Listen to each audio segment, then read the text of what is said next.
All right, so we'll do a quick speed round, and then I want to get a couple of your thoughts as you look ahead into the future of learning. By a speed round, I mean I'm going to give you a couple topics. You tell me if you think that they are overrated or underrated when it comes to L&D. Okay.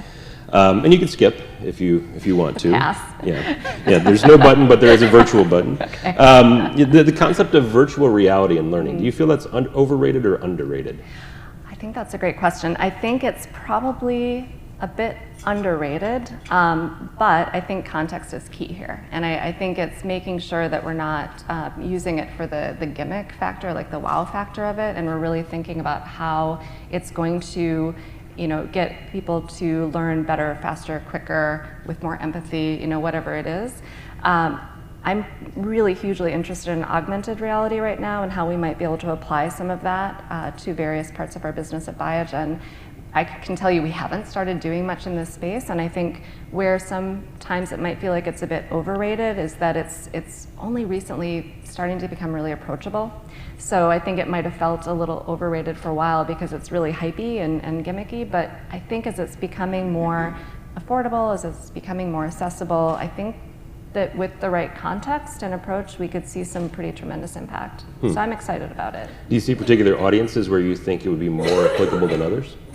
Well, one of the areas I'm particularly interested is looking at our manufacturing associates and thinking about the floor and how operators, are operating those machines and using augmented reality to help navigate through some of that, or dealing with some safety issues, some organizational or environmental health and safety types of issues. I think it's really interesting there. I think the traditional notion of virtual reality is also used a lot for maybe sales training or soft skills development. I may be a little bit less convinced of that, but I'm really particularly interested in some of the augmented reality, but that's just personally speaking. Right. So picking up on the question out there that somebody had about value and making sure that you're proving value and that you, as CLOs, we have to ensure that that's part of what we do. Do you feel like the concept of ROI of learning is overrated or underrated? That's a tricky one. I think measurement and impact are underrated. I think that you can't rate that enough. The importance of that, I think, is absolutely critical. The concept of ROI, strictly speaking, is a bit tough, right? Because you're boiling down impact into one number sometimes, and it's to have a conversation generally with like your CFO. And it's really easy to poke holes in ROI when it comes to learning because there's obviously a million covariates, right?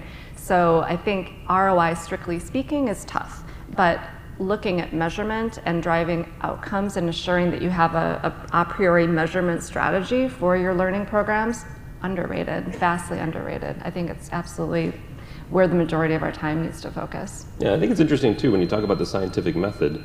Scientists don't necessarily believe that they've figured it out. They have a theory. They're going through this because they have a theory, but there's never. And you're disproving proven. It. You're trying to disprove, not prove. And I think that's another critical approach that taking that mindset is really it changes things a little bit. Yeah. Well, maybe we can invite our CFOs into this conversation so that they understand that maybe it isn't this clear line that you're looking for. Yeah. Well, that's important, right? Is having that dialogue or conversation with your CFO and understanding what it is that influences their thinking. All right, the LMS, overrated or underrated? I think I know the answer, but... No, I mean, I think it's changing, right? I think it's critical, and for those of you in biotech or pharma, it's critical, right? We need a source of record that we can use, that our regulators and our auditors are gonna hold us accountable for. We need that. Is it the end-all, be-all of the learning experience for an employee? No, certainly not. And I think there's cool emerging technology that maybe will make it more functional, compelling, interesting. I don't know, but it's a necessary. I don't want to say evil because I think they're great, right? But it's necessary, but it's not sufficient. All right. So bear in mind you can pass. But maybe I should have passed. The FDA approval process, overrated or underrated? Ooh, good question. My goodness. No, I think it's. I don't know if overrated or underrated fit here, but. Again, maybe necessary, not sufficient. I don't know. I think there's some work that the FDA is doing to help streamline and improve their processes, but absolutely critical, I think, and really great. Okay, so looking ahead, just to kind of wrap up our interview, I mean, as you look at your career and sort of the path you've taken, Have you seen, who have been formative figures along your way that kind of gave you a nudge in a direction that maybe you didn't necessarily see, that you would have thought yourself?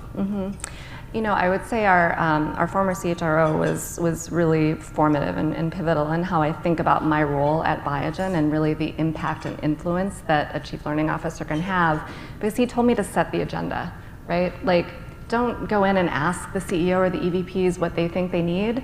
Set the agenda, you know, really be ahead of that, lead that, and tell them what they need to do to support you, because chances are they want to help, right? They, you know, all of our executives, I think, want to help our employees learn and help make the company better, but they may not exactly know how.